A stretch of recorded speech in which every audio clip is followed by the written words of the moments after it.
আর দেরি না করে তোমার ওই প্রস্ফুটিত কামনার পাপড়ি দিয়ে আমাকে আমাকে আমাকে ঢেকে দাও বটনা। আমাকে আমাকে ঢেকে আর একবার হাত বাড়ানোর চেষ্টা করলে আমি কিন্তু উচিত শিক্ষা দিতে বাধ্য হব। শিক্ষা?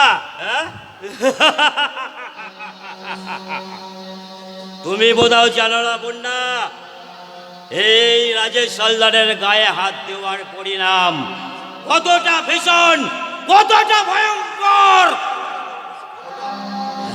খবরদার, আর এক পা এগোলে নারীর অন্তরালে লুকিয়ে থাকা নাগের রূপটা বাইরে বেরিয়ে এসে তোর গায়ে বসে বিষের ছবল। তার আগেই তোর ওই বিষ ছবলটা আমি মুচড়ে ভেঙে দেব।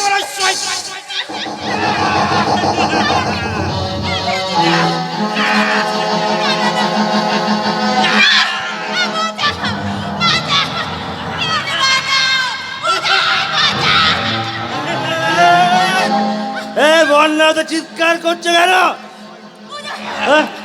এই সলদার, রাজেশ হালদার, বন্যাকে ছেড়ে, বন্যাকে ছেড়ে,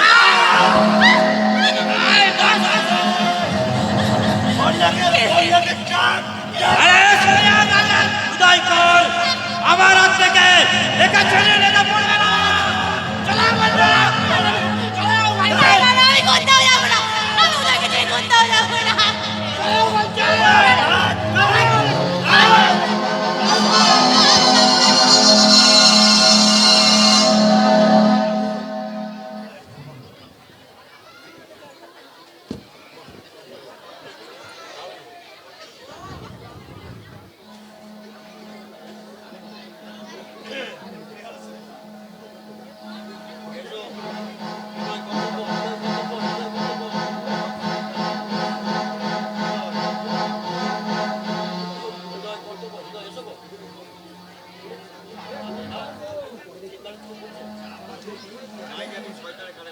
নায়িকা এখন শয়তানের কারাগারে বন্দী, কিন্তু কিন্তু আমার স্নেহ বোনের মতো বৌমা সে এখন কোথায় কিভাবে আছে